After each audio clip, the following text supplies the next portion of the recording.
I got a question for you. How many pounds of pressure does it take to pull your trigger? I was at the grocery store the other day, and this lady was in front of me and another lady, and the woman was bagging her groceries as she went along into plastic bags, and when she got all finished, the woman said, "Oh, I wanted paper." Now, she could have told her any time during the process that she wanted paper, but she waited till she was done, and the woman said, "Okay."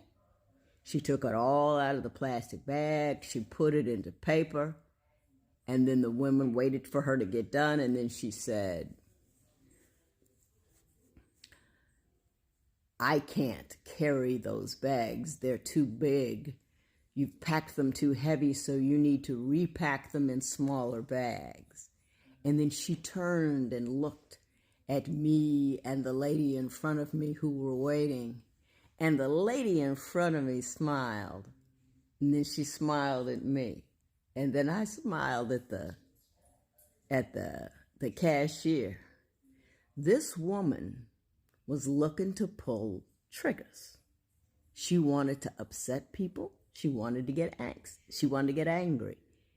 And we have a really, I think, bad relationship with schadenfreude these days. We seem to get a kick out of upsetting other folks.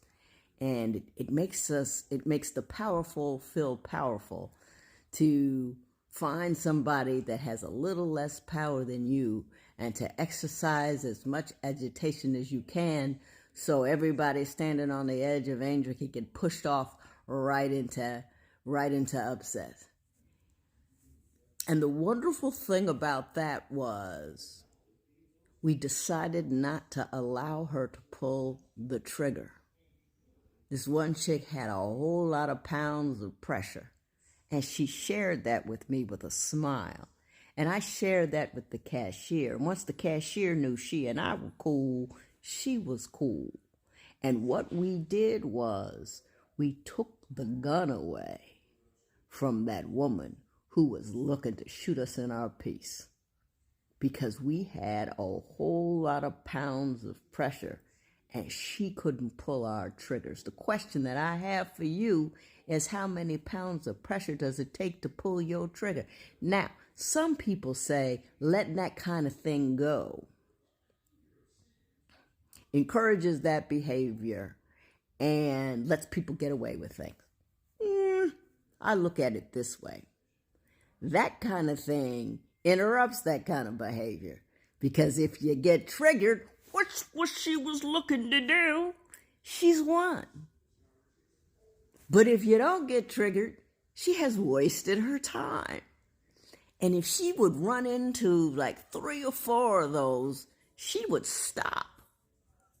So we invite our own increased agitation to the extent we get agitated by people who are trying to agitate us. What is that 5 minutes I lost going to do for me? You know, what is it going to do for me? And the 3 of us ladies had a lovely conversation after the woman who sought to trigger us walked away. And it wasn't about her. It was about the 3 of us and what we were going to do that day, because we were all on the same train. We are not going to allow our peace to be impinged by people who were purposely looking to put us on our heels. If everybody can offend you, then anyone can own you, and you just don't want to go out cheap.